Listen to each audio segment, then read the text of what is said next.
Je m'appelle Théa Holloway. J'ai 34 ans. Mardi dernier, la maîtresse de CP de ma fille m'a demandé de venir, pour un rendez-vous. Pas pour parler de ses notes, ni de son comportement. Elle voulait me montrer un dessin. C'était un portrait de famille, le genre que chaque enfant fait avec des crayons de couleur, et de grands sourires tremblotants. 5 personnes se tenaient à l'intérieur d'une maison. 2 plus âgés, 2 plus jeunes, une petite fille. Tous souriaient à pleines dents, tous étaient ensemble. À l'extérieur de la maison, debout sous la pluie, se trouvait une autre silhouette, une petite fille aux cheveux bruns, et sans parapluie. Ma fille, ma petite Lily de 6 ans. La maîtresse m'a dit doucement que, lorsqu'un enfant se dessine à l'extérieur de la cellule familiale, c'est un signal d'alarme, révélateur d'une exclusion émotionnelle. J'ai fixé ce dessin pendant un long moment, parce que je savais exactement à qui appartenait cette maison. J'ai reconnu le toit bleu, la baie vitrée, le paillasson de bienvenue, c'était la maison de mes parents, et je savais exactement quelles étaient ces 5 personnes, à l'intérieur. Ma famille, souriant sans nous. Si vous regardez cette vidéo, n'hésitez pas à vous abonner, et dites-moi d'où vous la regardez. Maintenant, laissez-moi vous ramener à mardi matin dernier, le jour où un dessin au crayon a déchiré ma famille, pour ensuite la reconstruire. Je suis assise sur une petite chaise en plastique, dans la classe de Madame Brennan. Mes genoux m'arrivent pratiquement au menton. Autour de moi, des papillons en papier de construction pendent du plafond, et l'alphabet défile sur le mur, dans des couleurs primaires et joyeuses. Madame Brennan est assise en face de moi. Elle enseigne au CP depuis 18 ans. Je peux voir, à la façon dont elle croise les mains, qu'elle a déjà fait ça auparavant. Annoncer une nouvelle, qu'un parent ne veut pas entendre. Nous avons fait un exercice de dessin de famille, la semaine dernière, dit-elle. La plupart des enfants dessinent leur foyer. Les parents, les frères et sœurs, les animaux de compagnie. Lily a dessiné ça. Elle fait glisser le papier sur la table. Je le prends. La maison est reconnaissable entre mille. 2 étages, un toit bleu, une baie vitrée sur le côté droit. 5 bonshommes allumettes se tiennent à l'intérieur, chacun soigneusement colorié. 2 silhouettes plus grandes, avec des cheveux gris. Un homme et une femme, d'environ mon âge. Une petite fille, avec des couettes jaunes. Ils sourient tous. De grands sourires, dessinés au crayon rouge.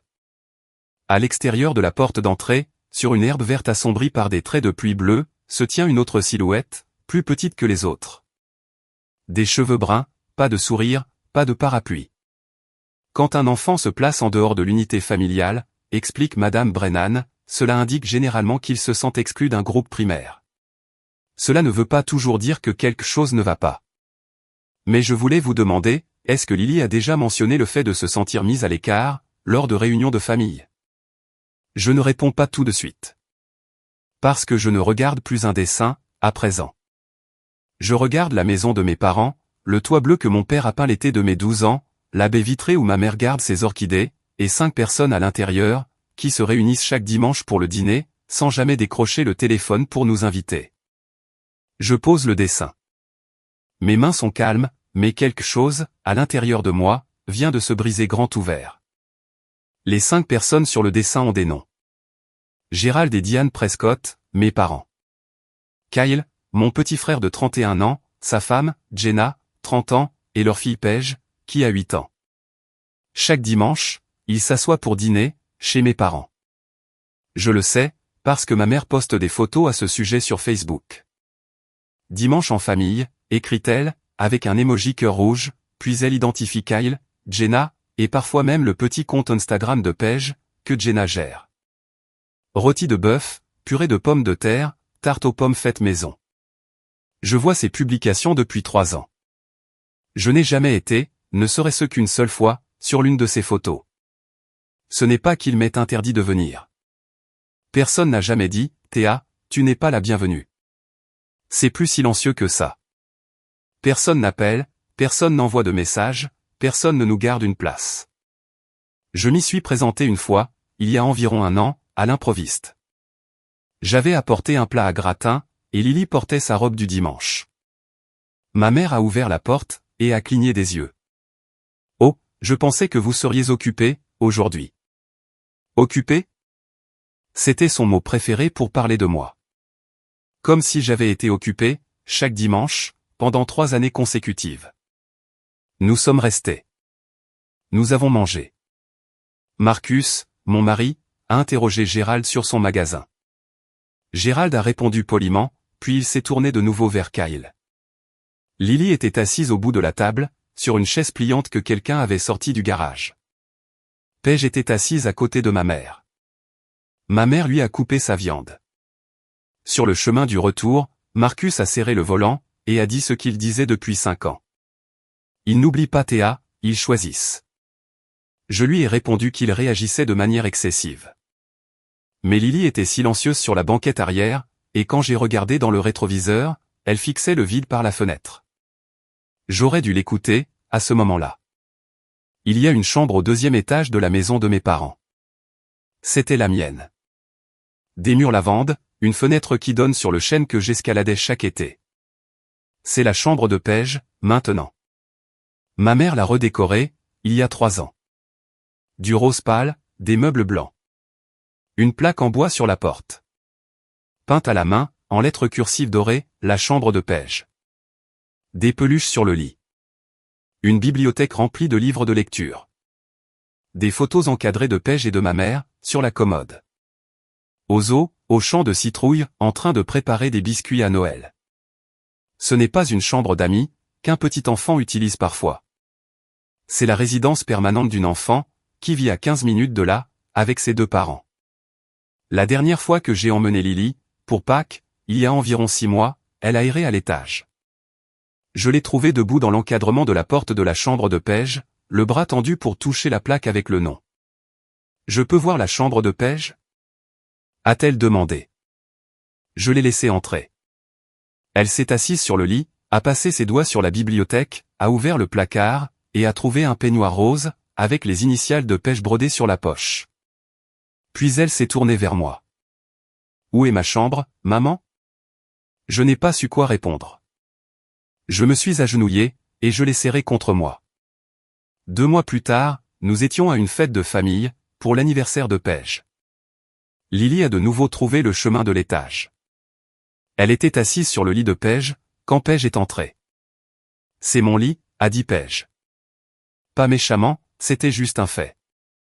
Mamie a dit que cette chambre est à moi. Lily est redescendue en me tenant la main, et elle n'a plus parlé de l'après-midi. Sur le chemin du retour, attachée dans son siège auto, elle m'a posé une question que j'entends encore la nuit. « Maman, est-ce que je ne fais pas partie de la famille ?» Pour expliquer cette question, je dois remonter 10 ans en arrière. Quand j'avais 24 ans, ma mère a organisé un dîner avec un homme nommé Gareth Webb, le fils du partenaire commercial de mon père. Il était raffiné, avec un bon réseau, associé dans une société d'immobilier commercial. Ma mère avait choisi le restaurant. Elle avait choisi ma robe. J'y suis allé. J'ai écouté Gareth parler de projection de marché, pendant 2 heures. Je suis rentré chez moi, et j'ai dit à ma mère que ça n'allait pas marcher. Elle n'a pas crié, elle a juste dit, « Tu ne donnes jamais une vraie chance à personne, Théa. » 6 mois plus tard, j'ai rencontré Marcus chez le fleuriste où je travaillais. Il est venu commander un bouquet, pour l'anniversaire de sa mère. C'était un électricien en 2e année, avec de la sueur sur ses bottes, et un rire qui remplissait la pièce. Nous nous sommes mariés, 2 ans plus tard. Ma mère est venue au mariage.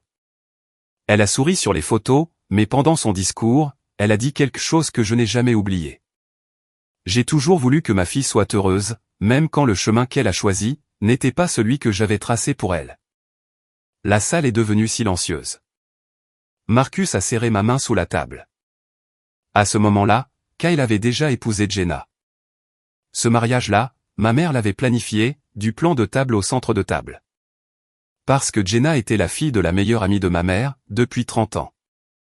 Parce que ce mariage était le projet de ma mère, sa conception, son accomplissement, sa preuve qu'elle pouvait façonner une famille exactement comme elle le voulait. Et moi, j'étais celle qui avait brisé ce plan. Après ça, l'étiquette m'est restée. Théa, la fille difficile de Diane Prescott. Celle qui a épousé l'électricien. Celle qui rendait toujours les choses plus difficiles qu'elles ne devaient l'être. 10 ans de cette étiquette. Et mardi dernier, j'ai regardé ma fille de 6 ans en dessiner le prix, avec ses crayons de couleur. Je ramène le dessin à la maison, et je le pose sur la table de la cuisine. Marcus est encore au travail. La maison est calme. Lily est à son bureau, dans le salon, en train de colorier quelque chose de nouveau. Je m'assois avec le dessin, et je pense au silence. Je pense à ce qui se passera, si je plie ce papier, si je le mets dans un tiroir, et si je continue à faire ce que je fais depuis 6 ans. Continuer à sourire à Pâques. Continuer à faire semblant que les dîners du dimanche n'existent pas. Continuer à dire à Marcus que tout va bien, qu'ils sont juste occupés. Et je pense à Lily. Il y a 3 semaines, je lui ai demandé si elle voulait aller voir la maison de grand-mère. Avant, elle s'illuminait à cette question. Elle courait vers la porte, avant même que j'aie pu trouver mes clés. Cette fois, elle a répondu « non, juste non ». Pas d'explication, pas de crise de colère. Elle est retournée à son coloriage, et n'a pas levé les yeux. Ma fille a cessé d'espérer. À 6 ans, elle a pris une décision, concernant un endroit où elle n'est pas désirée, et elle l'a accepté. Ce n'est pas de la résilience. C'est de la résignation. Marcus rentre à la maison à 17h30. Il voit le dessin sur la table. Il ne le ramasse pas. Il se tient au-dessus, et il le lit, de la même façon qu'on lit quelque chose qu'on sait depuis des années, mais qu'on n'a jamais vu écrit noir sur blanc. C'est ce que je te dis, dit-il, depuis 5 ans. Il n'est pas en colère contre moi. Il est en colère contre le système, contre cette architecture minutieuse et silencieuse de l'exclusion, que mes parents ont construite, un dimanche sans invitation à la fois. Ce n'est pas de ta faute, dit-il. Mais ça s'arrête maintenant. Je regarde le dessin à nouveau, cette petite silhouette sous la pluie, et je remarque quelque chose que Madame Brennan n'a pas mentionné. Dans ses autres dessins récents faits à l'école, Lily a commencé à se dessiner plus petite, à rétrécir. Le cabinet du docteur Nina Caldwell se trouve dans une maison victorienne rénovée, sur Maple Street, à 3 pâtés de maison du tribunal. Des murs gris doux, 2 fauteuils face à face, une boîte de mouchoirs sur chaque surface. Je lui tends le dessin. Elle l'étudie sans parler. Puis elle pose des questions cliniques et précises. À quelle fréquence Lily voit-elle ses grands-parents? Les visites sont-elles initiées par eux, ou par moi? A-t-elle son propre espace, chez eux? Comment décrit-elle leur relation? Je réponds à tout. Quand j'ai fini, le docteur Caldwell pose le dessin sur son bureau, et se penche en arrière. C'est cohérent avec une exclusion émotionnelle, dit-elle. Ce n'est pas de la maltraitance au sens juridique, mais des schémas constants de traitement différencié entre petits-enfants, peuvent produire des effets mesurables sur le sentiment d'appartenance d'un enfant, et sur son estime de soi. Je lui demande ce que je dois faire. Je recommanderais une conversation familiale facilitée, dit-elle. Je peux écrire une lettre à vos parents. Pas accusatrice, mais descriptive. Exposer ce que j'ai observé, ce que la maîtresse a signalé, et ce que la recherche dit à propos de ce genre de comportement. Elle fait une pause. D'après mon expérience, lorsqu'une famille voit la perspective d'un enfant présenté par un tiers neutre, cela brise souvent le déni, d'une manière que les mots d'une fille ne peuvent pas accomplir. Je pense à ma mère, à la façon dont elle peut réorganiser n'importe quelle conversation, jusqu'à ce qu'elle soit la personne raisonnable, et que je sois celle qui complique les choses. Écrivez la lettre, lui dis-je. Le docteur Caldwell hoche la tête. Je voudrais aussi voir Lily pour quelques séances. Non pas parce que quelque chose est brisé en elle, mais parce que je veux comprendre comment elle gère ça, avant que nous fassions venir la famille. J'acquiesce. Je sors sous le soleil de l'après-midi, et je m'assois dans ma voiture pendant 10 minutes, avant de démarrer le moteur. Puis, j'appelle mon frère. Kyle décroche à la 3e sonnerie. Il a l'air distrait. Je peux entendre Paige chanter en fond sonore. Et, quoi de neuf? Je ne répète pas mon discours. Je lui dis, tout simplement. Lily a fait un dessin de famille à l'école. Sa maîtresse m'a convoqué. 5 personnes à l'intérieur de la maison, souriantes. Lily est dehors, debout sous la pluie. Silence. Elle a dessiné la maison de papa et maman, Kyle. 5 personnes. Toi, Jenna, Paige, maman, papa, tous à l'intérieur. Lily, à l'extérieur. Encore du silence. Puis il commence une phrase, 3 fois de suite. Elle a probablement juste. Je veux dire, les enfants dessinent toutes sortes de... Il s'arrête. Je peux l'entendre essayer de trouver l'explication qui rendrait la chose acceptable. Et je peux l'entendre échouer. Kyle, à quand remonte la dernière fois que maman nous a invités au dîner du dimanche? Une pause, qui dure trop longtemps. Je supposais que vous étiez occupé. Nous n'avons jamais été occupés le dimanche. Pas une seule fois, en 6 ans. Ils ne discutent pas. Je crois que c'est ce qui me surprend le plus. Il ne dit pas que je réagis de façon excessive. Il ne dit pas que maman aime tout le monde de la même façon. Il s'assoit simplement dans le silence, avec moi. Je peux voir le dessin? Demande-t-il. Je t'envoie une photo. D'accord. Sa voix est différente, maintenant.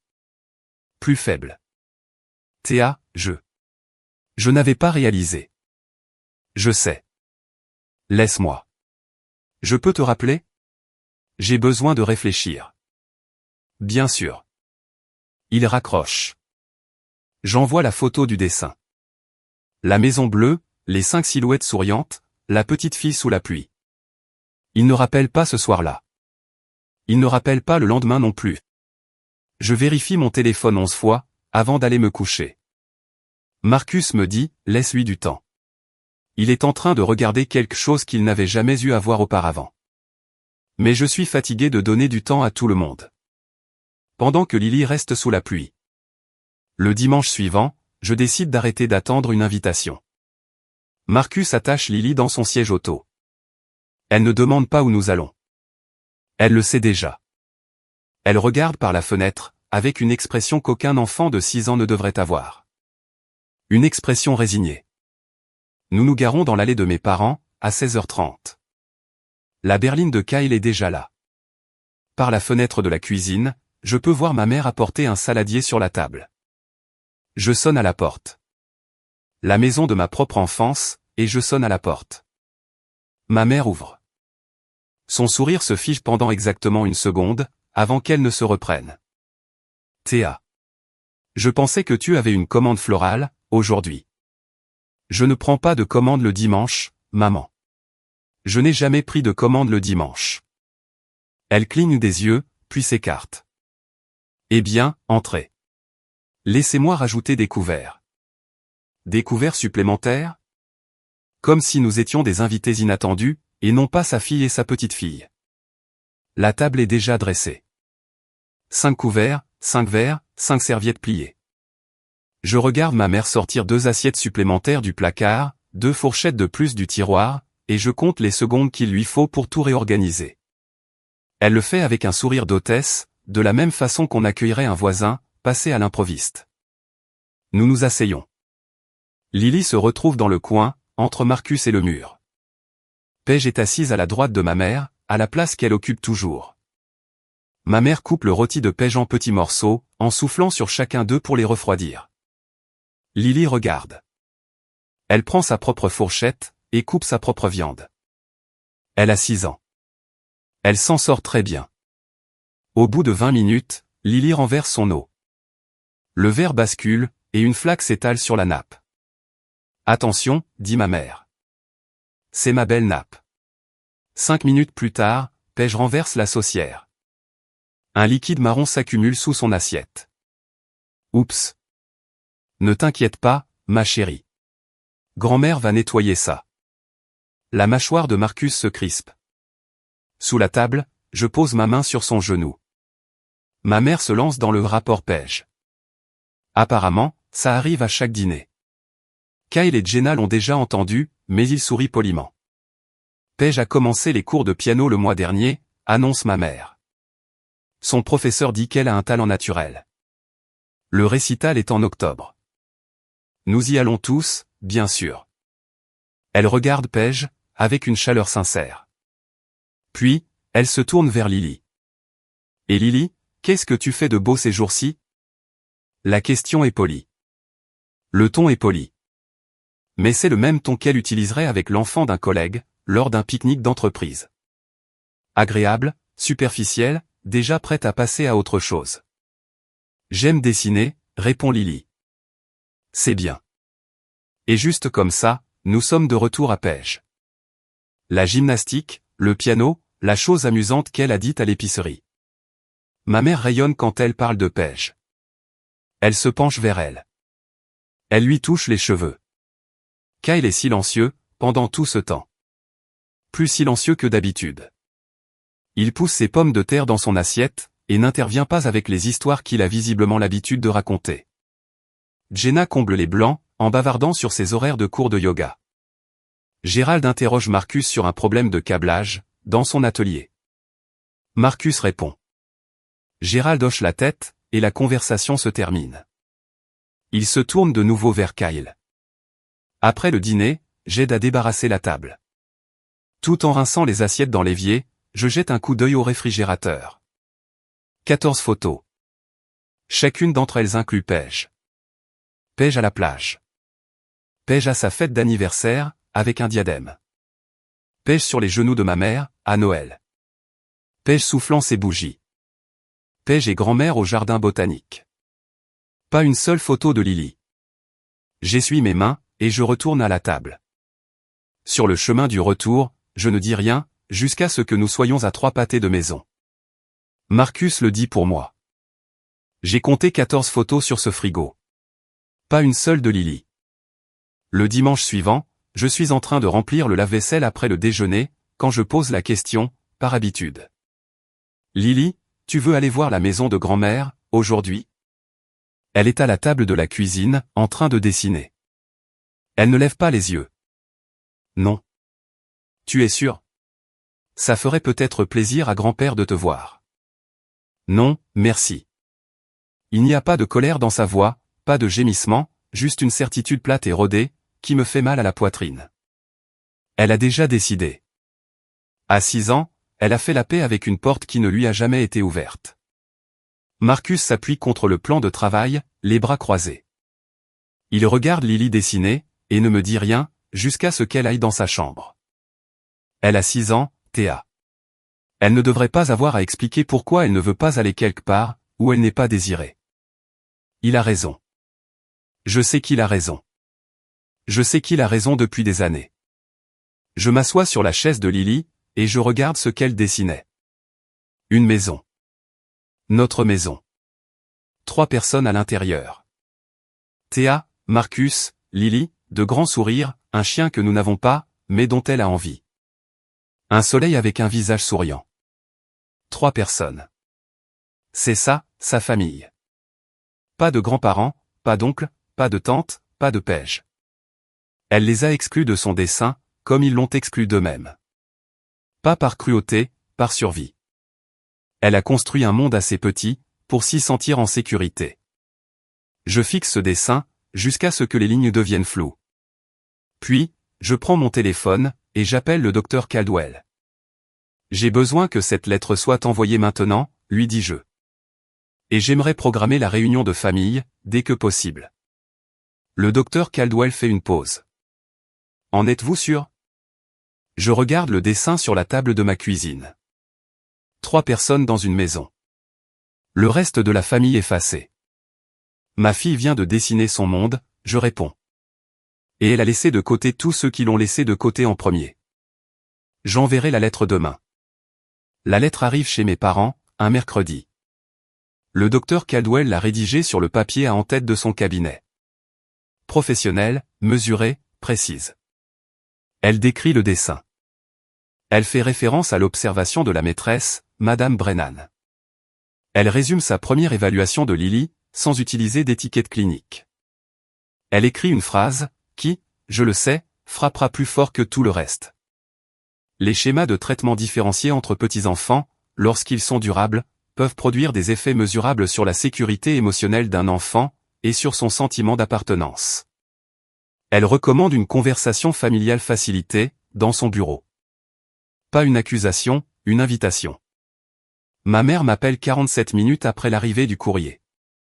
Tu as envoyé une psychologue chez nous. Sa voix tremble, non pas de tristesse, mais d'une fureur contenue dans une ligne tendue et frémissante. Tu penses que nous maltraitons cet enfant? Personne n'a parlé de maltraitance, maman. La lettre parle d'exclusion. De l'exclusion? Écoute-toi parler. Ton père et moi avons aimé cette petite fille, depuis le jour de sa naissance. Alors pourquoi n'a-t-elle pas une seule photo sur votre frigo? Silence. C'est exactement ce que je veux dire, dit-elle. Et sa voix descend dans le registre que j'ai entendu toute ma vie d'adulte. Froid. Certain. Épuisé. Tu prends toujours tout de manière disproportionnée. Tu l'as toujours fait. Je ferme les yeux. La vieille étiquette. La fille difficile. Celle qui rend les choses plus compliquées qu'elles ne devraient l'être. Je demande juste une conversation, maman. C'est tout. Une conversation dans le bureau d'une thérapeute, avec une étrangère qui nous juge? Non, absolument pas. Elle raccroche. 20 minutes plus tard, mon téléphone sonne à nouveau. C'est mon père. Ta mère est très contrariée, dit Gérald lentement. Mais j'ai lu la lettre. Je l'ai lue 2 fois. Il fait une pause. J'entends sa déglutition. Une autre pause. Je vais lui parler, Théa. Je vais attendre, et... Je suis désolé, dit-il. Doucement, presque un murmure. Je veux faire une pause ici, 1 seconde. Quand j'ai reçu cet appel de ma mère, cette voix, à moitié en colère, à moitié blessée, une part de moi a presque fait marche arrière. J'ai presque dit, oubliez la lettre. Oubliez la thérapeute. Laissez tomber. Parce que c'est ce que j'avais toujours fait. C'était le schéma habituel. Et les schémas sont confortables, même lorsqu'ils vous tuent à petit feu. Mais ensuite, j'ai regardé le dessin sur mon frigo. Ma fille, debout sous la pluie. Et je me suis dit que, si je reculais maintenant, elle apprendrait qu'être invisible est normal. Si vous avez déjà eu à choisir entre maintenir la paix et protéger votre enfant, faites-le moi savoir dans les commentaires, et s'il vous plaît, abonnez-vous. Maintenant, revenons à ce qui s'est passé ensuite. Kyle se présente à ma porte d'entrée, un samedi matin. Pas d'appel au préalable. La voiture de Jenna n'est pas dans l'allée. Il est venu seul. Il se tient sur mon porche, les mains dans les poches de sa veste, et l'espace d'une seconde, il ressemble au gamin de 12 ans, qui avait l'habitude de me suivre partout dans le jardin. J'ai besoin de le voir, dit-il. Le vrai dessin, pas la photo. Je la porte sur la table de la cuisine. Il s'assoit, et le tient des 2 mains, avec précaution. La façon dont on tient quelque chose qui pourrait se briser. Il trace les silhouettes. Son doigt se déplace de gauche à droite. C'est maman et papa. Il descend. Ça, c'est moi. Ça, c'est Jenna. Il passe à la petite silhouette avec les couettes jaunes. Ça, c'est Paige. Puis, son doigt glisse vers le bord droit du papier, passe la porte d'entrée, passe l'herbe verte, jusqu'à la petite fille qui se tient seule, sous une pluie de crayons bleus. Et ça. C'est Lily. Oui. Il repose le dessin. Il pose ses coudes sur la table, et presse ses paumes contre son front. Pendant un long moment, aucun de nous ne dit quoi que ce soit. Je ne savais pas que ça ressemblait à ça, dit-il. Sa voix a une fêlure que je n'avais jamais entendue auparavant. Ça a toujours ressemblé à ça, Kyle. C'est juste que tu n'as jamais eu à te tenir dehors. Il lève les yeux. Ses yeux sont rouges. J'ai mangé à cette table tous les dimanches. Je n'ai jamais demandé une seule fois où tu étais. Pas une seule fois, en 6 ans. Je sais. Maman disait que tu étais occupé. J'ai juste. J'y ai cru, parce que c'était plus facile. Je sais ça, aussi. Il s'essuie le visage avec le revers de la main. Elle m'a dit que tu étais la personne difficile, que tu t'étais éloigné. Que tu avais choisi d'être à part. Et tu l'as cru. Oui. Il fixe le dessin. Je suis désolé, Théa. J'aurais dû demander. J'aurais dû appeler. J'aurais dû te garder une place. Kyle m'a raconté plus tard ce qui s'était passé, quand il a montré le dessin à Jenna. Sa première réaction a été la défense. Nous n'avons pas demandé à être traités différemment, Kyle. Ta mère est juste. Elle est plus proche de nous. Ce n'est pas de notre faute. Kyle s'est assis en face d'elle, à la table de leur cuisine, et a dit quelque chose qu'il n'avait apparemment jamais dit à voix haute auparavant. Plus proche. Elle a organisé notre mariage, Jenna. Elle a choisi ta robe. Elle a choisi le lieu. Elle a organisé le dîner de répétition. Elle a choisi les fleurs. Jenna est devenue silencieuse. Paige a une chambre dans leur maison, a-t-il continué. Pas une chambre d'amis, une chambre, avec son nom sur la porte. Lily n'a pas une seule photo sur leur réfrigérateur. Jenna a fixé ses mains. Ce n'est pas juste, a-t-elle dit doucement. C'est exactement ça. D'après Kyle, Jenna est restée avec ça pendant un long moment. Puis elle a dit quelque chose, qui a même surpris Kyle. Ta mère m'a dit une fois que Théa était la fille difficile, qu'elle rendait toujours les choses compliquées. Je l'ai cru. Je n'ai jamais remis ça en question. Elle a fait une pause. Je pensais que Théa n'avait tout simplement pas envie de venir. Kyle m'a dit que Jenna s'est mise à pleurer. Pas des sanglots dramatiques et haletants. Le genre de pleurs lents, qui fuit. Le genre qui vient, quand vous réalisez que vous avez été à l'aise, à l'intérieur d'un système qui était construit sur l'exclusion de quelqu'un d'autre. Je ne blâme pas Jenna. Je ne blâme même pas Kyle. Ils n'étaient pas les architectes de cette chose. Ils en étaient les résidents.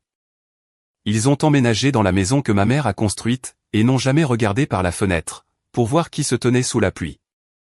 Mais ils regardent par la fenêtre, maintenant. Kyle m'a appelé ce soir-là. Jenna et moi sommes de la partie, a-t-il dit. Quoi que tu aies besoin, la médiation, la thérapie, nous serons là. Pour la première fois en 6 ans, mon frère a choisi de me garder une place. Mon père m'appelle un mardi soir. Il n'a jamais été quelqu'un qui aime le téléphone. Gerald Prescott est un homme qui communique par des hochements de tête, par la façon dont il vous tient la porte, par le billet de 20 € qu'il glisse dans votre main, quand il pense que vous en avez besoin. Alors quand il appelle, je sais que quelque chose a changé. J'ai relu la lettre, dit-il. Sa voix est lente, mesurée, la façon dont il parle quand il porte quelque chose de lourd. Le docteur dit que Lily s'est dessinée debout, sous la pluie. C'est ce qu'elle a fait, papa. Longue pause. Je peux entendre la télévision, en fond sonore. Ma mère qui regarde quelque chose, dans l'autre pièce. Je ne savais pas ça, dit-il. Je ne savais pas qu'elle ressentait ça. Je serre le téléphone plus fort. Tu étais à la table tous les dimanches, papa. Je sais. Une autre pause. Mais je ne l'ai pas vu. J'étais assis juste là, et je ne l'ai pas vu. Je ferme les yeux. Une part de moi a envie de crier. Une part de moi a envie de lui pardonner sur le champ. Je ne fais ni l'un, ni l'autre. Viendras-tu à la médiation? Je demande. Oui. Aucune hésitation. J'ai déjà dit à ta mère que j'y allais. Et maman? Il soupire. Elle n'a pas encore lu la lettre.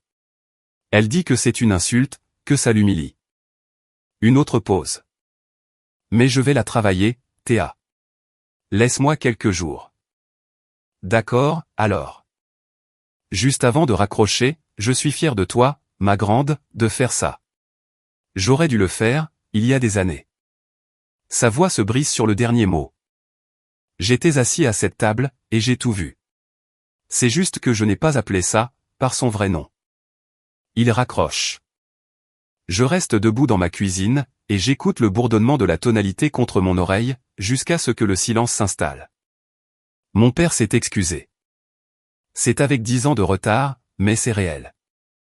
3 jours plus tard, ma mère appelle.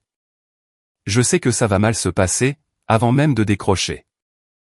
L'écran affiche maman, mais la femme à l'autre bout du fil a le ton d'un procureur. Je veux que tu saches ce que les gens disent, commence-t-elle. Sa voix est sèche, contrôlée. J'ai parlé à Linda. J'ai parlé à Barbara. Elles disent toutes les deux que tu réagis de façon excessive. Est-ce que tu leur as montré le dessin? Le dessin n'est pas pertinent, Théa. Les enfants dessinent n'importe quoi. La semaine dernière, Paige a dessiné un cheval avec 6 pattes. Paige ne sait pas dessiner à l'extérieur de sa propre famille. Ma mère ignore cela. Elle se déplace vers un terrain familier. Le récit qu'elle peaufine depuis une décennie. Depuis que tu as épousé Marcus, tu as changé. Tu t'es éloigné de cette famille. Tu as fait de toi une étrangère. Et maintenant, tu nous blâmes pour la distance que tu as créée. Je serre le téléphone. Le vieux réflexe se met en marche. L'envie de m'excuser, d'arrondir les angles, d'être la fille facile, pour une fois. Je le ressens dans ma poitrine, comme un coup de poing. Je ne blâme personne, maman. Je te demande de regarder un dessin, que ta petite fille a fait. Et je te dis qu'elle l'a dessiné, parce que tu lui as appris à voir les choses de cette façon. Tu lui as mis ses idées dans la tête. Je laisse le silence s'étirer. Puis, maman, viendras-tu à la médiation? Je n'irai pas m'asseoir dans le bureau d'une inconnue, pour m'entendre dire que je suis une mauvaise grand-mère. J'ai élevé 2 enfants. J'ai maintenu cette famille unie, pendant 40 ans. Personne ne dit. Si tu veux détruire cette famille, Théa, c'est ton choix. Mais ne fais pas semblant que c'est à cause d'un dessin. Elle raccroche. Je pose le téléphone sur le comptoir. Mes mains tremblent. Pas de colère, mais avec la vieille peur qu'elle ait raison, que je sois la fille difficile, que je gâche tout. Puis, je regarde le frigo, le dessin de Lily, la petite fille sous la pluie. Non, pas cette fois. Gérald fait ce que Gérald sait faire de mieux. Il travaille silencieusement, avec persistance, de la même façon qu'il ponçait le bord rugueux d'un meuble, jusqu'à ce qu'il soit lisse. 3 jours après que ma mère m'a raccroché au nez, il appelle. Elle viendra à un dîner, dit-il prudemment. Pas au bureau de la thérapeute. Pas encore. Mais elle s'assiera à table, et elle écoutera. C'est tout ce que j'ai pu obtenir. Je prends. Le dimanche. Toute notre famille est dans la maison de mes parents. Pour la première fois depuis des années, ma mère a dressé cette couvert. Le repas est tendu, dès la première minute. Ma mère joue un rôle, fait l'hôtesse avec une chaleur exagérée, et fait tout un spectacle pour inclure Lily. Lily, voudrais-tu t'asseoir à côté de grand-mère? C'est la première fois qu'elle le propose. Lily me regarde. J'acquiesce. Elle s'assoit. Ma mère la serre en premier, lui coupe son poulet, lui pose des questions sur l'école. Les gestes sont techniquement corrects, mais fragiles, comme un pianiste qui jouerait les bonnes notes, au mauvais tempo. Lily répond par des mots simples. Oui. Non. Bien. Elle n'arrête pas de me jeter des coups d'œil pendant tout le dîner, pour vérifier. Après que les assiettes ont été débarrassées, et que les enfants se sont retirés dans le salon, ma mère croise les bras. Alors, tu voulais qu'on parle? Parlons.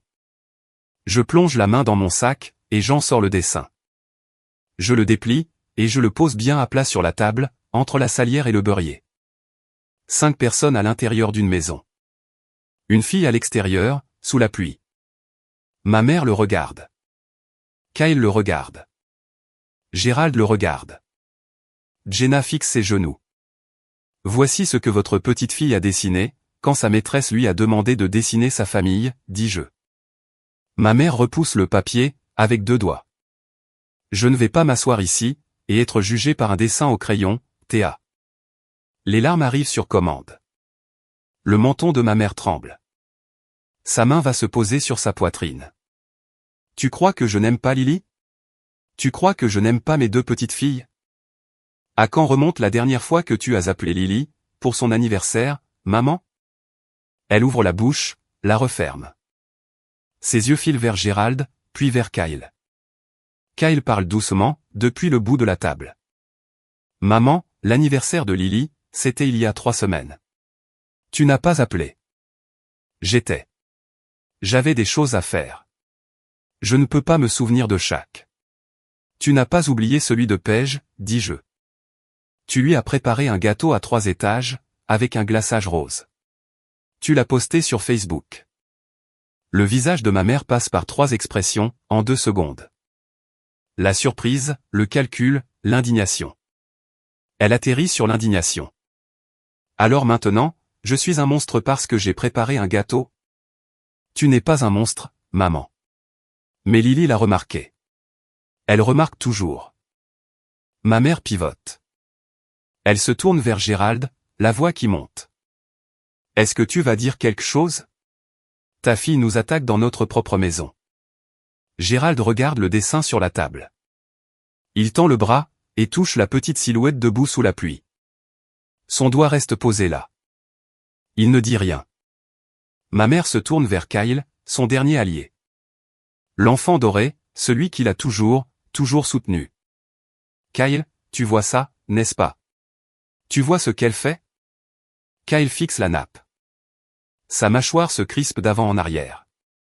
Quand il lève les yeux, ils sont humides. Maman. Paige a une chambre ici. Son nom est sur la porte. Il n'y a pas une seule photo de Lily sur ton frigo. Pas une seule. Ma mère a le souffle coupé. Je t'aime, maman, dit Kyle. Mais je ne peux pas oublier ce que j'ai vu.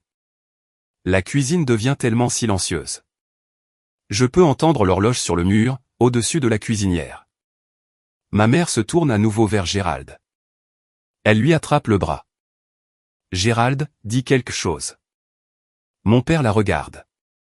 Puis, il regarde de nouveau le dessin. Son doigt repose toujours sur la petite silhouette, sous la pluie. Il l'étudie de la même façon qu'il étudie un plan d'architecture. Soigneusement, complètement, comme si la réponse à tout était cachée dans ces lignes. Elle dessine magnifiquement bien, dit-il. Notre petite fille dessine magnifiquement bien. C'est tout. Il croise les mains, et ne dit rien d'autre. Ma mère cherche du soutien sur son visage. Elle n'en trouve pas. Alors, tu es de son côté, toi aussi? Il n'y a pas de camp, dit Anne.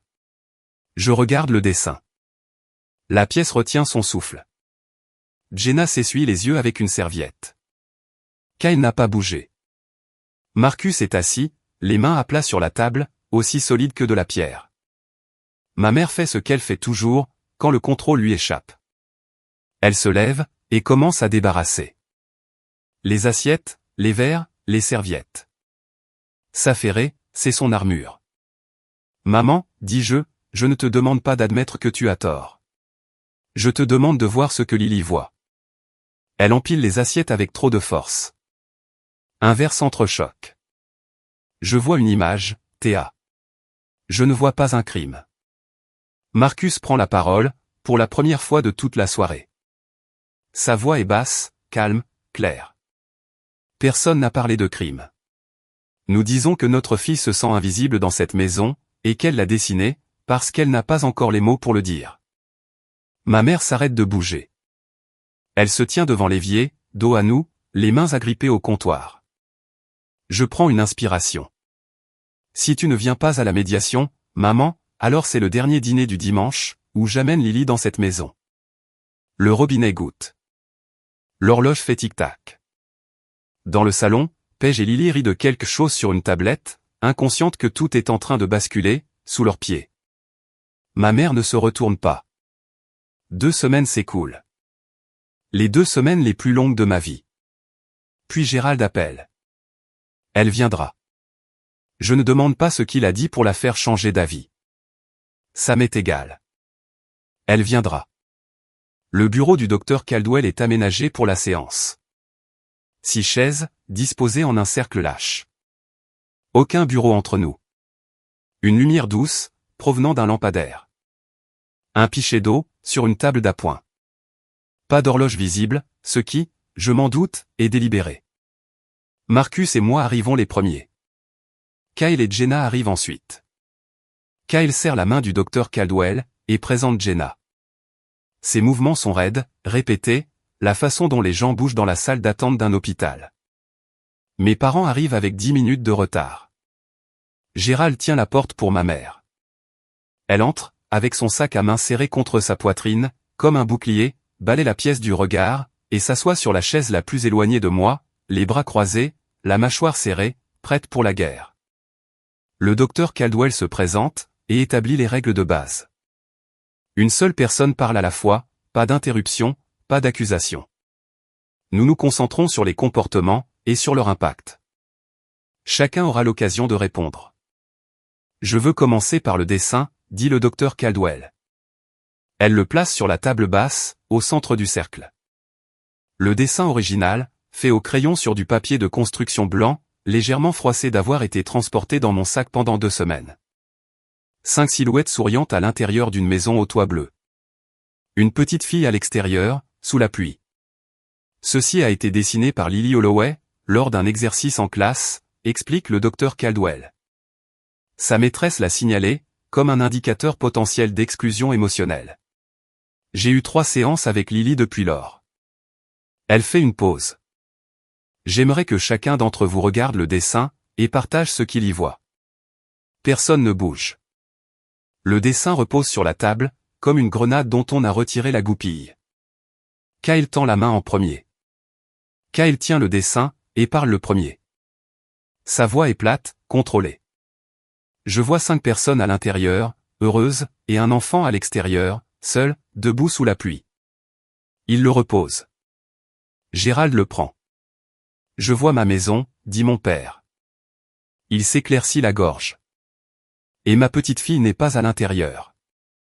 Il le repose. Jenna le prend.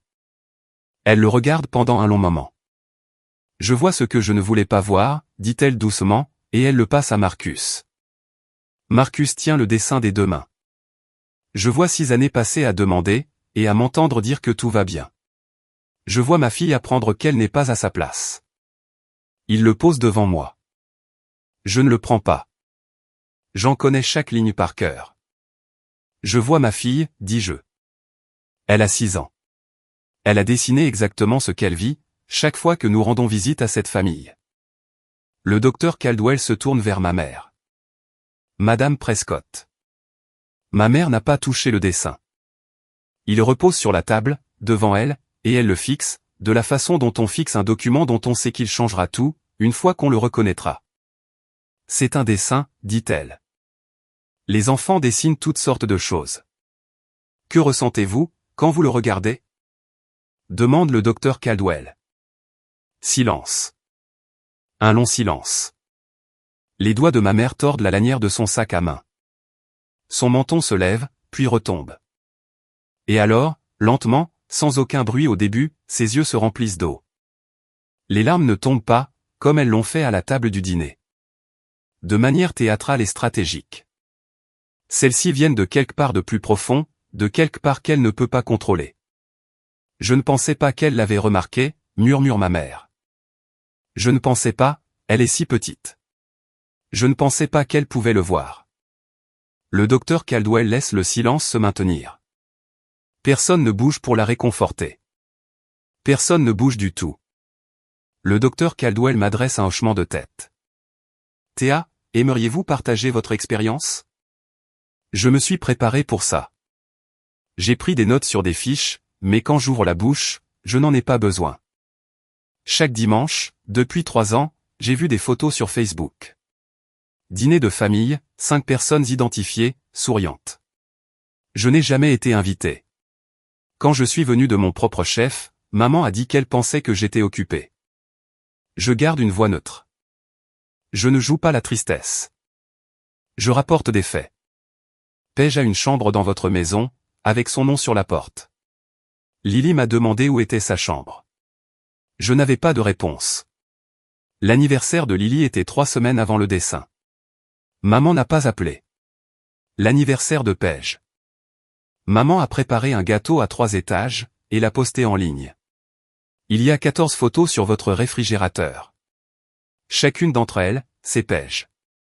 0, c'est Lily. Je regarde ma mère. Je ne suis pas en colère, maman. J'ai peur. J'ai peur que ma fille grandisse en croyant qu'elle vaut moins que sa cousine, qu'elle intériorise l'idée que c'est elle, qui n'est pas à sa place. Je prends une inspiration. Pendant 10 ans, je me suis dit que j'étais celle qui posait problème. Que vouloir être traitée sur un pied d'égalité, c'était trop demandé. Que si je restais silencieuse, ça irait mieux. Je fais une pause. Et puis, ma fille de 6 ans a fait un dessin, qui m'a montré exactement ce que ce silence lui coûtait. Le docteur Caldwell se tourne vers ma mère. Diane, reconnaissez-vous l'un de ces schémas? Ma mère regarde le dessin. Ses larmes ont séché, mais son visage affiche quelque chose que je n'ai jamais vu auparavant. Pas de la colère, pas une performance, quelque chose de plus brut. Je ne voulais pas que ce soit comme ça, dit-elle. Ce n'est pas une excuse, mais c'est la première fissure dans un mur qui est debout depuis 10 ans. Kyle se lève. Il n'a pas l'air de réaliser qu'il l'a fait, jusqu'à ce qu'il soit déjà debout, les bras ballants, regardant directement notre mère. J'ai besoin de dire quelque chose. Le docteur Caldwell acquiesce. Chaque dimanche, j'étais assis à cette table. J'ai mangé le rôti. J'ai ri aux blagues. J'ai regardé Paige s'asseoir sur tes genoux, maman. Et je n'ai jamais demandé, une seule fois, pourquoi Théa n'était pas là. Sa voix se brise sur mon prénom. Pas une seule fois, en 6 ans. Je me disais qu'elle était occupée. Parce que c'est ce que tu disais. Et j'y croyais, parce qu'y croire était plus facile que de demander pourquoi ma sœur n'était pas invitée au dîner. Il ramasse le dessin, le tient devant lui. Lily a dessiné 5 personnes souriant dans une maison, et elle s'est dessinée dehors, sous la pluie, parce que c'est là que nous l'avons mise. Pas seulement toi, maman. Moi aussi. Je l'ai mise là chaque dimanche. Je n'ai pas pris le téléphone. Il se tourne vers moi. Son visage est marbré, rouge, et complètement sans défense. Je suis désolé, Théa. J'aurais dû appeler. J'aurais dû me présenter à ta porte. J'aurais dû te garder une place à cette table, chaque putain de semaine. Jenna pleure silencieusement sur sa chaise. Gérald fixe ses chaussures. Ma mère est assise, raide, les lèvres pincées, les mains tremblantes sur ses genoux. Je ne te blâme pas, maman, dit Kyle. Je dis juste que j'en faisais partie, et que c'est fini. Le docteur Caldwell laisse le silence respirer. Puis, elle dit doucement, c'est le début, pas la fin. Ma mère parle, sans regarder personne. J'ai besoin de temps. Le docteur Caldwell hoche la tête. C'est juste, dit Anne. Mais je veux dire quelque chose clairement. Lily a 6 ans. Elle a déjà fait 2 dessins d'elle-même, à l'extérieur. Elle n'a pas des années pour attendre. La séance se termine. Personne ne se fait de câlin. Personne ne crie. Nous nous levons simplement, et nous marchons vers le parking, en clignant des yeux face à la lumière du jour. Kyle m'a appelé, ce soir-là. Il a dit, je n'arrête pas de voir le dessin. 5 personnes souriantes, et elle, debout sous la pluie. Il ne pouvait pas dormir. Moi non plus. Mais pour la première fois en 10 ans, je ne me sentais pas seul.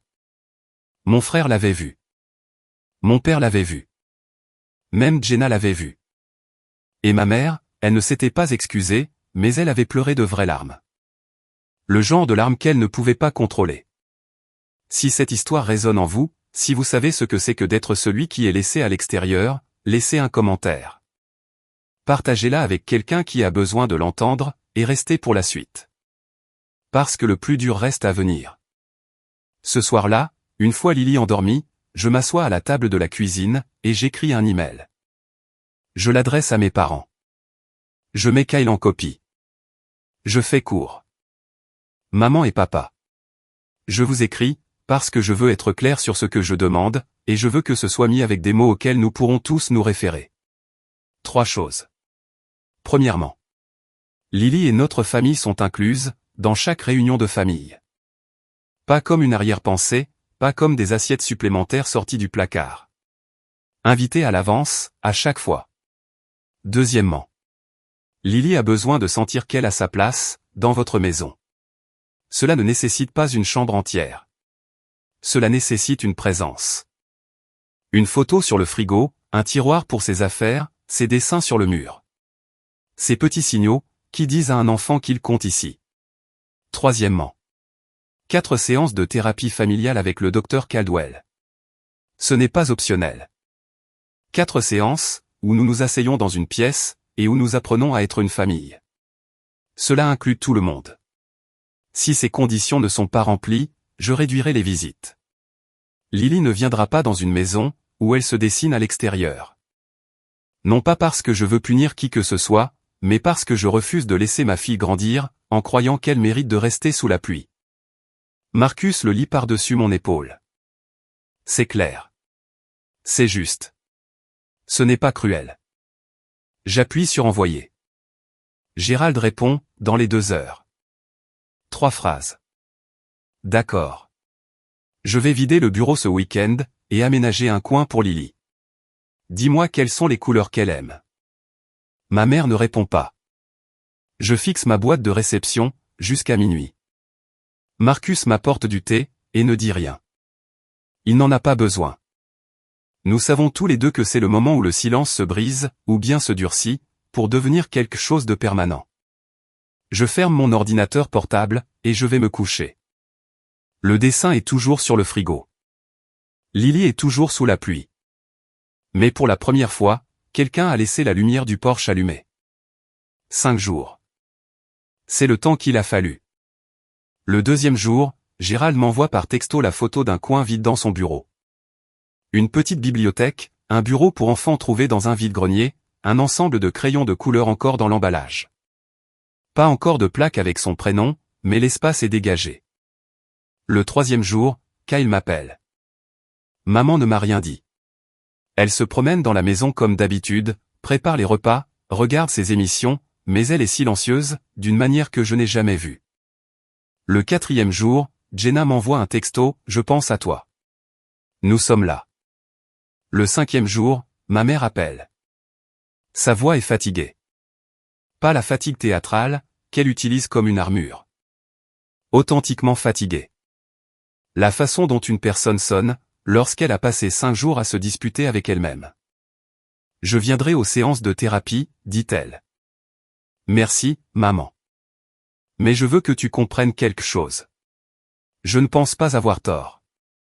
Je pense que les choses étaient juste différentes, entre toi et Kyle. Entre les filles. Ce n'était pas délibéré. Je choisis mes mots avec soin. Alors, laisse la thérapeute nous aider, à voir à quoi ressemble cette différence, à travers les yeux d'une enfant de 6 ans. Silence. Puis, je vais préparer quelque chose dans la chambre de Paige. Un espace pour Lily. Elle n'a pas besoin de la chambre de Paige, maman. Elle a besoin de son propre espace, même si ce n'est qu'un coin. Bien, je vais trouver quelque chose. Elle raccroche sans dire au revoir. Ce n'est pas chaleureux. Ce n'est pas une révélation transcendante. Mais elle a dit oui. Kyle appelle 10 minutes plus tard. Maman vient de me dire qu'elle allait en thérapie. C'est la première fois de ma vie que je l'entends accepter quelque chose comme ça. Je m'assois sur le sol de la cuisine, le dos contre le placard, et je m'autorise à le ressentir. Pas une victoire, pas un soulagement. Juste la légèreté spécifique, d'une porte qui s'entrebâille, après des années passées à pousser dessus. Séance 1. Ma mère est assise, les bras croisés et les chevilles verrouillées, aussi loin du centre du cercle que sa chaise le lui permet. Gérald est assis à côté d'elle, légèrement incliné vers elle, une main posée sur la coudoir qui les sépare. Le docteur Caldwell ouvre la séance avec une question à laquelle je ne m'attends pas. J'aimerais que chacun d'entre vous partage un moment où il s'est senti exclu par quelqu'un, dans n'importe quel contexte. Kyle passe en premier. Une histoire sur le fait d'avoir été choisi en dernier, en cours de sport. Jenna parle d'un groupe d'amis à l'université, qui a lentement cessé de l'inviter à dîner. Marcus décrit le fait d'être le seul gars de la classe ouvrière, lors d'un barbecue de quartier, rempli d'avocats. Puis le docteur Caldwell se tourne vers ma mère. Diane. Ma mère décroise ses bras, les recroise.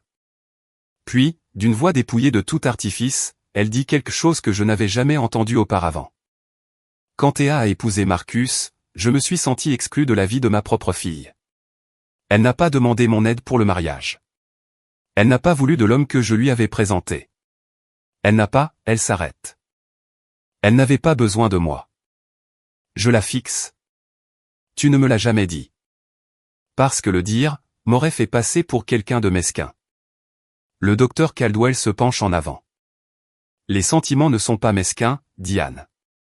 Mais des actions, construites sur des sentiments non examinés, peuvent avoir de grandes conséquences. Ma mère me regarde. Pas comme elle me regarde d'habitude. À m'évaluer, à me gérer, à me jauger. Elle me regarde comme elle ne l'a pas fait depuis que j'étais enfant. Comme si elle me voyait vraiment. La séance se termine au bout d'1 heure. Pas de grande révélation, pas de réconciliation dramatique. Juste 6 personnes assises dans une pièce, se disant des vérités difficiles, à petite dose. Gérald me serre la main à la porte. Je suis fier de toi, ma grande. Silencieux. Presque un murmure, mais c'est suffisant. Nous programmons la séance 2. La porte est ouverte. Pas grande ouverte, mais ouverte. Voici quelque chose dont personne ne vous avertit, quand vous ébranlez les fondations d'une famille. L'enfant doré perd aussi son piédestal.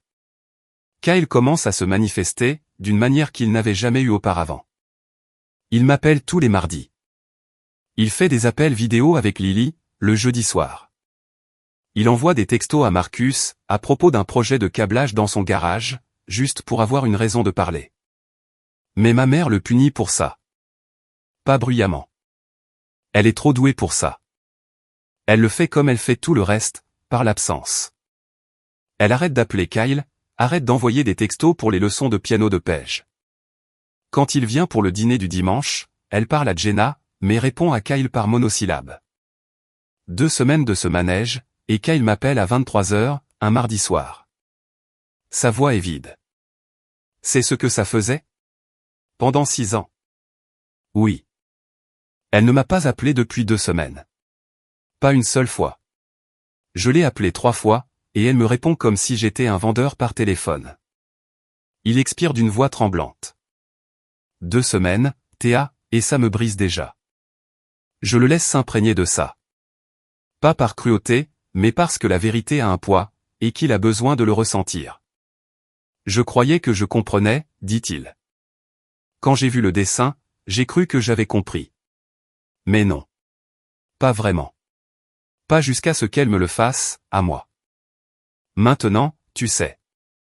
Maintenant, je sais. Il reste silencieux un moment, puis, je suis désolé. Je l'ai déjà dit, mais je le pense différemment, maintenant. Je suis désolé pour chaque dimanche où je me suis assis à cette table, et où je n'ai pas remarqué la chaise vide. Je lui dis ce que Marcus m'a dit, une fois, il y a longtemps. La chaise n'était pas vide, Kyle. Elle était manquante. Il y a une différence. Il ne répond pas, mais je l'entends respirer, et je sais qu'il est toujours là. Pour la première fois, nous nous asseyons dans le même silence. 1 mois après la médiation, j'emmène Lily chez mes parents. Elle serre ma main très fort, tout au long de l'allée devant la maison. Marcus est derrière nous, tout près. Elle ne pose pas de questions, mais la façon dont elle m'agrippe, me dit tout. Gérald ouvre la porte. Il s'agenouille, ce qui n'est pas facile pour lui à 64 ans, avec ses genoux dont il se plaint tout le temps, et regarde Lily droit dans les yeux. J'ai quelque chose à te montrer, ma chérie. Viens. Il prend sa main, et la conduit à l'étage. Je suis derrière eux. Le bureau était autrefois le refuge de Gérald. Un fauteuil inclinable en cuir, des magazines de pêche, un bar empaillé qu'il a pêché en 1997. Il a fait de la place dans un coin, près de la fenêtre. Il y a une petite bibliothèque, avec des livres d'images et une boîte de crayons. Une petite chaise pour enfants, qu'il a dû trouver dans un magasin d'occasion. Un pot rempli de crayons de couleur taillée. Et sur le mur, une plaque en bois, peinte à la main. Pas aussi soignée que celle de Paige. Les lettres sont légèrement inégales, et on peut voir où la peinture dorée a coulé. Le coin de Lily. Lily se tient sur le pas de la porte.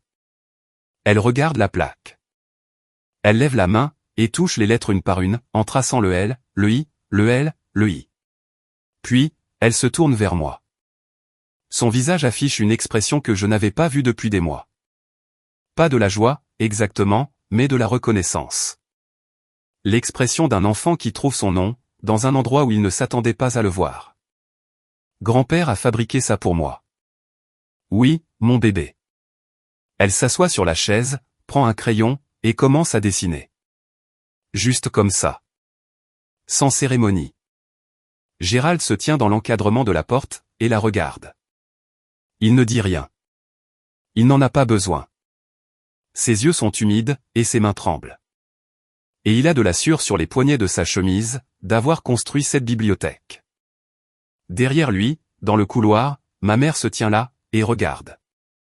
Elle n'entre pas, mais elle est là. J'aimerais pouvoir vous dire que ma mère s'est transformée, du jour au lendemain. que la médiation l'a ouverte, et qu'elle a émergé comme la grand-mère que Lily méritait depuis toujours. Ce n'est pas ce qui s'est passé. Séance 2. Ma mère a participé. Elle a répondu aux questions du docteur Caldwell. Elle a hoché la tête aux bons endroits. Mais après coup, le docteur Caldwell m'a prise à part. Votre mère est dans une phase que j'appelle la conformité sans intériorisation. Elle a expliqué qu'elle respectait les règles, parce que les conséquences étaient claires, mais qu'elle n'avait pas changé la croyance sous-jacente. La croyance que la façon dont les choses était justifiée. Est-ce qu'elle le fera? Certaines personnes le font, d'autres non. Ce processus peut prendre des années. Séance 3. Ma mère a décrit les années où Kyle et Jenna venaient de se marier. Comment elle a aidé pour la chambre de bébé. Comment elle gardait Paige tous les week-ends. Elle en a parlé avec une chaleur sincère. Puis elle m'a regardé, et m'a dit, « Je n'ai pas eu ça avec toi. Tu ne voulais pas de mon aide. » J'ai répondu, « Tu ne me l'as jamais proposé, maman. » Elle a eu l'air d'avoir reçu une gifle. Je pense que, pour la première fois, elle l'a vraiment entendu. Séance 4, la dernière obligatoire, a été calme. Pas de percée, pas de larmes. Ma mère a serré la main du docteur Caldwell, et a dit, « Merci pour votre temps. » Voici ce qui a changé. Lily est invitée à 3 dîners du dimanche sur 4, maintenant. Pas 4. 3. Ma mère gravite toujours autour de Paige. Elle appelle toujours Jenna en premier. Mais elle a appelé Lily pour son anniversaire. Sa voix était maladroite, et un peu trop forte. La façon dont les gens parlent quand ils s'efforcent de faire quelque chose de peu familier.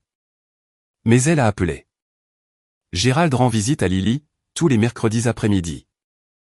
Maintenant, il apporte des livres de coloriage, et s'assoit avec elle pendant qu'elle dessine. Ils ne parlent pas beaucoup. Ils n'en ont pas besoin. Marcus a passé son bras autour de moi, un soir, et m'a dit, « Tu as enfin réussi. » J'ai secoué la tête. Nous avons réussi. Nous tous. Jenna m'invite à prendre un café. Juste toutes les deux. C'est la première fois, en 10 ans. Nous nous retrouvons dans un café du centre-ville. Briques apparentes, tasses dépareillées, menu sur un tableau noir. Elle est déjà là quand j'arrive, tournant sa tasse entre ses mains. Je te dois des excuses, dit-elle, avant même que je ne m'assoie. De vraies excuses. J'attends. Je me disais que nous étions simplement plus proches de tes parents, que c'était naturel. Que tu ne voulais pas t'impliquer. Elle regarde son café. Ta mère m'a dit que tu étais la fille difficile. Très tôt, avant même que Kyle et moi ne soyons fiancés, elle a dit que tu compliquais toujours les choses, et je l'ai cru. Je ne l'ai jamais remis en question. Tu avais la chambre, je réponds. La place à table, la place sur le frigo. C'est difficile de remettre en question un système qui fonctionne en votre faveur. Elle hoche la tête. Ma mère et ta mère ont organisé notre mariage. J'ai porté une robe que ta mère a choisie. Kyle m'a demandé en mariage lors d'un dîner qu'elle avait organisé. Je pensais que c'était ça l'amour. Elle fait une pause. Maintenant, je ne suis plus sûr de ce que c'était. Je ne comble pas le silence. Elle a besoin de s'y asseoir. Je ne veux pas que Paige grandisse en pensant qu'elle vaut plus que Lily, parce qu'elle s'est assise sur la bonne chaise, dit Jenna. Je ne veux pas qu'elle pense que l'amour est une compétition, qu'elle a gagnée. Alors assurons-nous qu'il y a assez de chaises. Nous finissons notre café. Nous ne nous faisons pas d'étreinte. Nous n'en sommes pas encore là, et c'est très bien ainsi. Mais quelque chose a changé, entre nous. Le soulagement spécifique de 2 femmes, qui ont arrêté de faire semblant. Jenna commence à inviter Lily à jouer avec Paige, le week-end. Sans passer par ma mère. Et la première fois que Lily rentre de chez Jenna, en babillant sur la cabane qu'elle et Paige ont construite, j'appelle ça un progrès. 3 mois après la médiation, mon téléphone sonne, pendant une pause déjeuner du mardi. C'est Madame Brennan. Madame Holloway. Je ne veux pas vous alarmer. C'est une bonne nouvelle. Lily a fait un autre dessin de famille, aujourd'hui. J'ai pensé que vous voudriez le voir. Je roule jusqu'à l'école. Madame Brennan m'accueille à la porte de la classe, avec le même sourire bienveillant, le même regard assuré. Mais cette fois, elle ne se prépare pas à annoncer une information difficile. Elle tient un morceau de papier de construction, comme un cadeau. Je le prends. La maison est la même. 2 étages, toit bleu, bail vitré. Mais à l'intérieur, il y a 7 personnes, et non 5. Je les trouve une par une. 2 grandes silhouettes aux cheveux gris, Gérald et Diane. Un homme et une femme, Kyle et Jenna. Une fille avec des couettes jaunes, Paige.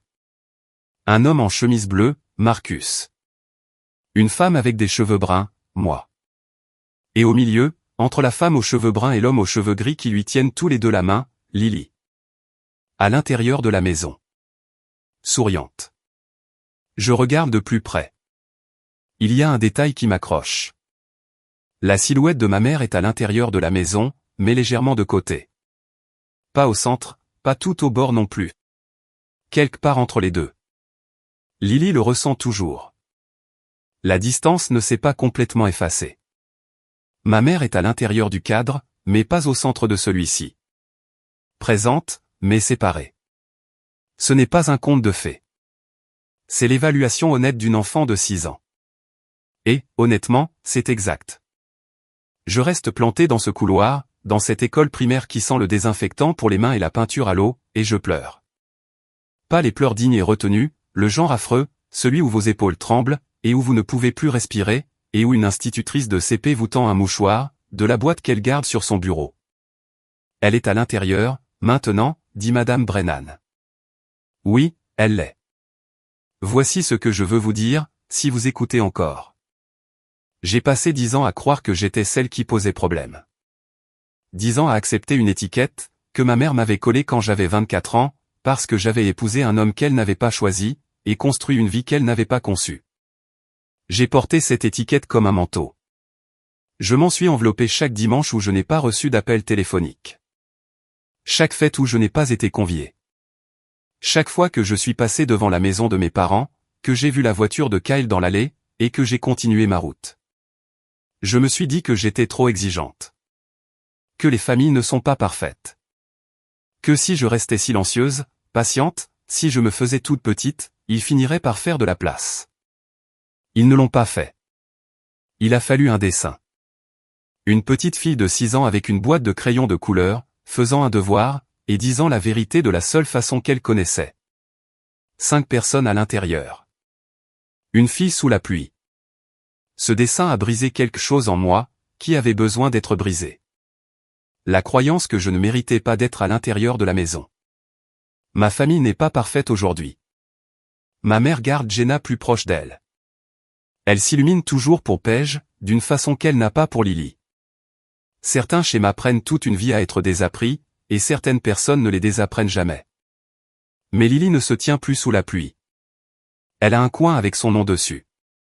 Elle a un grand-père, qui lui apporte des livres de coloriage tous les mercredis. Elle a une cousine qui construit des cabanes avec elle, et un oncle qui l'appelle en vidéo tous les jeudis. Elle a une place à table. Fixer des limites n'a pas déchiré ma famille. Cela a exposé la famille à la lumière, et a dit, tout le monde a sa place à l'intérieur, ou bien nous reconstruisons la maison. Marcus m'a dit un soir, tu n'as pas déchiré la famille.